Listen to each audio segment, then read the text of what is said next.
Today I'm going to show you how to remove the Jeep Wrangler, the door lock. It's very easy. This Wrangler new model. So to be remove the locks, there is a, you can see plastic here one. Just remove the plastic, the down one. Okay, not the top one, the down one. There is one screw. This screw, just make it the loose for this. Camera में हाथ लगा आपका.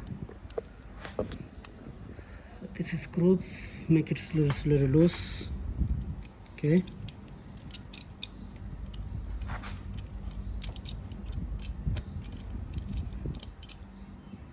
And come here. This it. After you make it loose, you can try this. Yeah, lock is already come out. This is the lock of the Jeep Wrangler 2020 model. I am going to make the key by, I think there is a number, by this number. There is a number. I am going to make the key by this number. Let's see. Thank you guys. Thank you for watching.